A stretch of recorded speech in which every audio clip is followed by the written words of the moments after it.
Hi everyone, I'm Rahil Sheikh. I'm a certified business consultant and investment migration expert based in the US. Today, I want to discuss with you the details of an E2 investor visa, which is there for business owners, entrepreneurs, aspiring owners, or wannabe-preneurs who are based overseas outside the US and who wanted to come to the US and develop the business here in the US.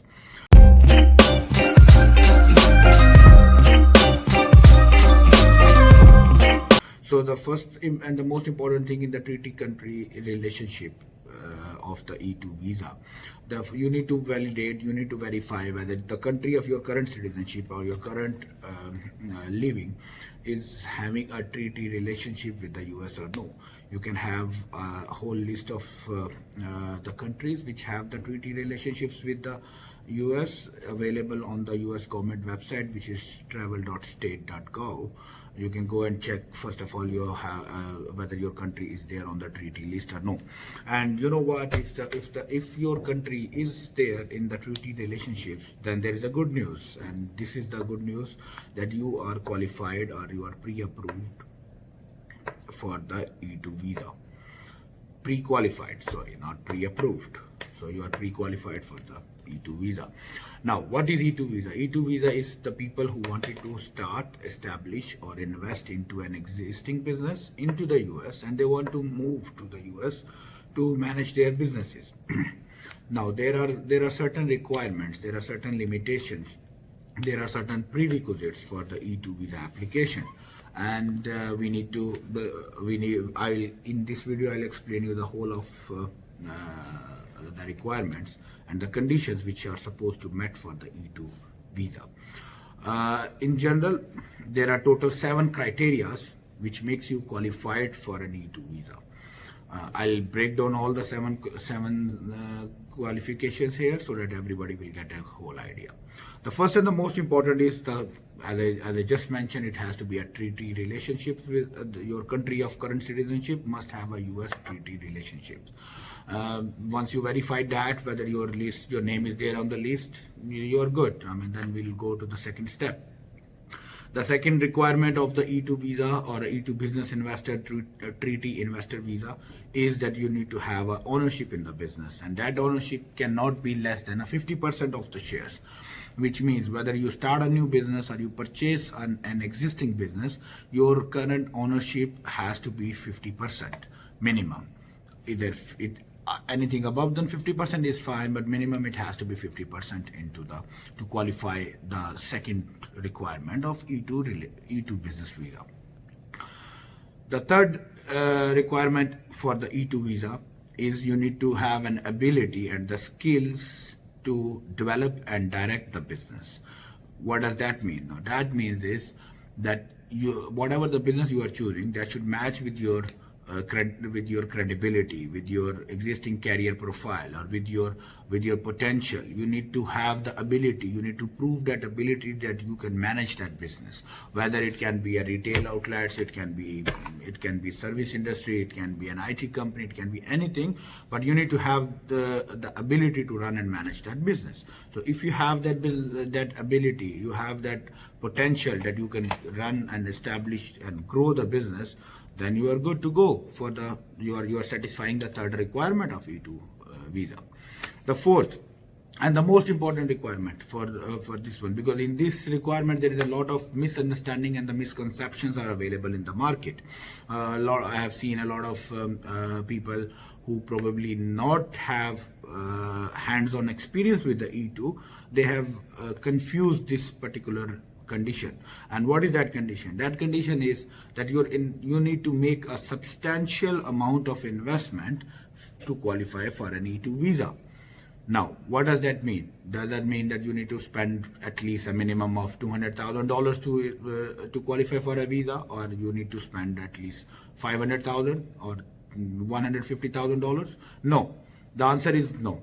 The substantiality clause means the USCIS does not care how much minimum threshold you have to invest into the business, which means the investment has to be substantial as per the business model. Now, in order to explain that, I'll give you an example that an IT company, a service-based IT company, has a less amount of initial capital requirement as compared to a retail store or a gas station or a high-end factory or a high-end businesses. So the amount of the substantiality clause is the one which defines as per the business model, which means if you choose any service industry business, then you don't need to invest $500,000, $200,000, or $300,000 into the business in the beginning.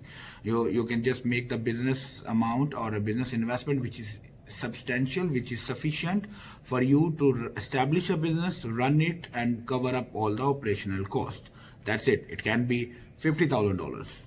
If you have a $50,000 budget and you are going to have a service-based business, you are pretty much good to go to qualify and satisfy the requirement of the fourth requirement of E2 visa. In the same requirement, when we talk about the investment, one of the very important factor which we need to consider, whatever the investment amount has to be there, whatever the investment amount as per the business model you have decided and you think that is feasible, you need to provide the proof of investment and you need to provide a proof of transfer of that investment to the US, which means that proof of investment you have to provide the clear documentation with the money trails. Where did you earn that money from? Did you borrow the money? Did you get it from your friends, family, or somebody? Did you earn it from your job? Is it your part of your savings? Did you sell your inheritance property? Whatever the source of investment is, you need to provide a sufficient proof of that amount. So if, for example, your business model requires a $200,000 investment or a $100,000 investment, so that $100,000 proof you need to provide.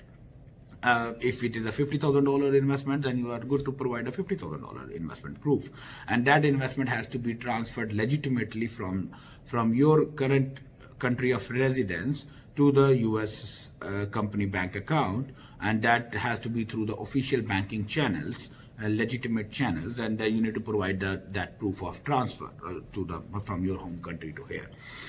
The fifth requirement for the E2 visa application is the business has to be real and operating, which means you cannot purchase a shelf company, or you cannot purchase a dormant company, or you cannot invest into a business which is just on the papers, which is not real. So the business has to be real and legitimate, and it has to be operational. It has to be in a condition where the business, if you are buying an existing business, then it should be operational. If you are starting up a new business, then it should be ready to operate the moment you get the E2 approval. So you need to be very much careful and make sure that the business has to be real. The sixth requirement is the marginality of the business. Now, the substantiality of the investment amount is directly related to the marginality of the business. What does that mean? In business world, you can, if in a practical grounds, you can probably start a very small business, which is like by investing just a couple of $1,000s, which is like $5,000, $8,000, $10,000. You can start a small company. But does that qualify you for an E2 application? No. The answer is no, because that business is not marginal. That investment amount is not marginal. So marginal means that the business should be in the future, down the line, after you get the approval and you start operating into the business should have a potential to earn more than your minimum living expenses, and it should have a potential to create some job opportunities. That now, in order to create how many job opportunities, there is again no requirement, there is no threshold. You need to create the job opportunities as per your business model, as per your business requirements, but you must create some job opportunities. So the business marginality is one of the very important factor when it comes to the E2 application. The seventh and the last the last prerequisites or the last requirement for E2 visa application is the investor, because it's an E2. Remember, E2 is a non-immigrant visa. It doesn't lead to the green card. Now, how to go to the green card from an E2? There are different models, different segments, which I'll be covering in my next upcoming videos.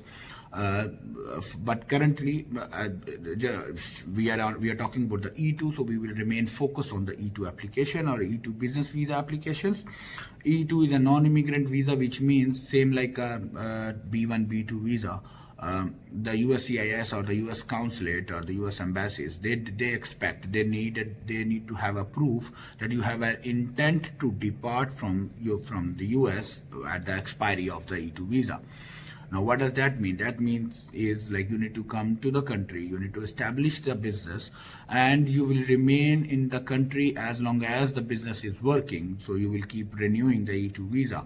But the moment, if at any point of time you lost the money, there is a potential or a risk in any business. If you lose the money, if you lose the potential, you have to lose the visa, and you need to have an intent to depart back to your home country.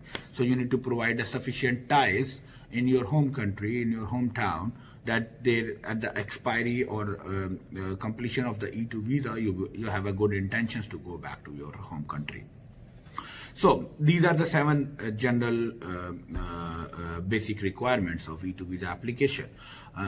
Now, in the next upcoming video, we will go for the detailed descriptions for each of the prerequisites. We will discuss what kind of a different businesses we can make, what kind of a business investment options are available, how to invest, how to choose the right business when you are not into the country, how to make all the paperwork done, how to keep your business ready, or how to prepare your business ready for your E2 visa application in the future. So stay tuned for that and just keep watching. Thank you so much. Have a good day.